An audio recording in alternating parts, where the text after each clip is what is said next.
Hi, I'm Arunima. I'm a TEDx speaker, author, spiritual healer, and educator. So today we wanted to talk about the topic, why me?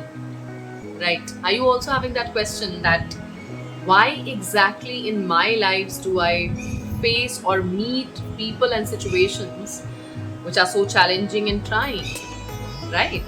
Many people have that kind of emotion, like, I am a very sensitive kind of a person, but I generally come across people who are not very sensitive. They're very cruel the way they talk to me, or I have family relatives who do not deal with me well, or I have uh, issues related to life situations. I always get into a problem. Why do these patterns keep coming back into my life? you know so all these kind of questions which puts us into questioning ourselves. Why does it happen to me? Am I the unlucky one? Right? So let's think about that question. Why is it only you? And let me tell you that all the yous that are watching, everyone identifies with the situation. Most of the people, they say, yes, it's me only, kind of a thing. And everyone in their story is that sad person. No, and I'm not trying to take away your pain, and I'm not trying to say that this pain does not exist. Yes, that pain exists, and there are situations which are actually triggering you. So why is it with you, and how to get over this situation, right? How to become the lucky one? Okay, so I'm sure everyone knows, you've heard it number of times, the fact that the entire universe is one energy, right? If you ever want to Google search or look forward to some YouTube video, you can find out about Advait theory, right? Advait, okay, something that is not dividable, you cannot divide. So the universe or the God energy is Advait, right? So it's just one. All of us are just one, right? And then came this notion that let us experience, okay, let us experience uh, ascension through becoming minute parts or minute atoms of the same energy. So, even though we have that feeling of distinction, that we are different and we are separate, we are still all just the one. Now, why am I speaking about, why am I using so many jargons and talking about things that people are not understanding? Why? Because this is what is going to clarify to you why is this happening with you. So, we all are born, let's discuss just earth over here, on the earth planet, to learn lessons, right? To gain experience, to learn lessons. Thousands and lakhs of birth we have already taken, learned a few lessons, and also built a lot of karma, right? Built a lot of karma. We are meeting other souls, okay? And how is karma built? Karma is built whenever you have a negative or a positive feeling in extremes. Yes. So, like in Vipassana, they used to say, "Samta banaye rakhe." So, whenever you are in the energy of craving for something, you want something or someone too much, or whenever you are in this energy of hating or disliking something, I really don't want to look at that person. I don't want this situation. You are creating karma. And what happens when you create karma? You have to balance the karma. In this lifetime or the next lifetime, it will come back to you again, right? So some people may be thinking, oh, I like someone, so I must be getting that person again. No, that does not mean that you will get that person for sure. You will meet that person again in this lifetime or in the other lifetime. You will be given the opportunity of balancing your karma. Let's see what happens. Okay, so one is that, okay, we have been also accumulating a lot of karma. We've been moving ahead in life.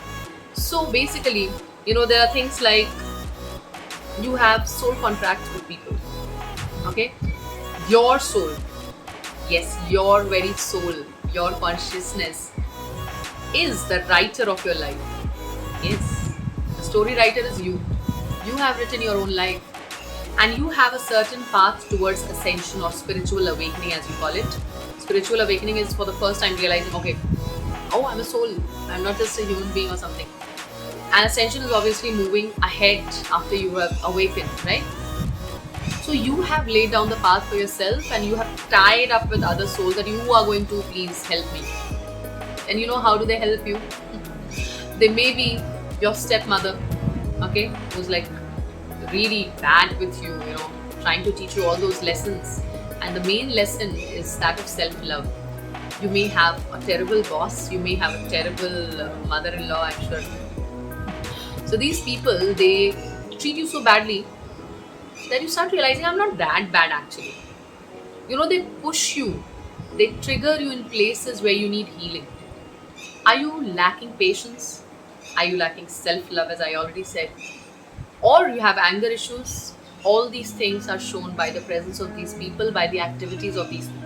And sometimes you will realize that, sometimes if you actually notice yourself, they've not even done something so big, but the very presence of these people or the very presence of a certain situation makes you nervous, angry, annoyed, all the negative emotions turn up. And we should be thankful to these negative emotions. You know why? Because they are guiding us towards where we need healing. Yes, they are guiding you towards where you need healing. They're soul contracts which are trying to help you, to push you towards where you're supposed to be going. So you may be thinking that, I just, did so many fasts for my husband, and I just went to, Vaishno Devi to tell Ma that please keep us together. But then the opposite is happening. I'm not being blessed with a good union. I'm rather in a situation to get divorced or separated from my husband. So what? So, Ma Vaishno Devi was helping you. She blessed you that this is not the best for you. Get away. Right? So the fact that you have already laid down the path yourself, every soul's destiny is already written. But whether you will be able to walk that destiny, that height, whether you will be able to reach is not known. Okay? And that is why we have situations and people, souls and soul contracts to help you. They will all help you to, they will all force you to be in a situation of self-love. All these souls which whom you think they are like kind of troubling you, their higher self is actually helping you. Now, what is higher self? Higher self is the original version of the soul, right? We are just like a simulation on the earth. Yes, when you talk to someone on a video call, that person does not come to you directly, right? Isn't it? So you can just see the picture of that person. The person is not with you. In the same way, when we meet each other, we are just simulations of our higher soul. Okay? So at the higher soul level, these souls which are troubling you here in the 3D, like on the planet, they're actually loving you so much that they're helping you to go on the right path. How do we understand, what all do we need healing with? You can look at your patterns. Okay, so sometimes some people say, every time I fall in love, every time I meet with cheating, I love with my head and heart, and the person cheats me every time. There are girls who have told me, like females, who say, every time I encounter the same kind of issues, trust issues, I'm having trust issues because people are not trustworthy. But there are people who are trustworthy on this planet. Can you disagree with me? But why are you attracting the people who are not trustworthy? Or why are you attracting situations in which people are cheating you? Because you are cheating yourself. What you're supposed to be doing, and perhaps you're getting guidance. Some people, we are actually getting spiritual guidance and we are not able to walk on those paths. Are we not cheating ourselves?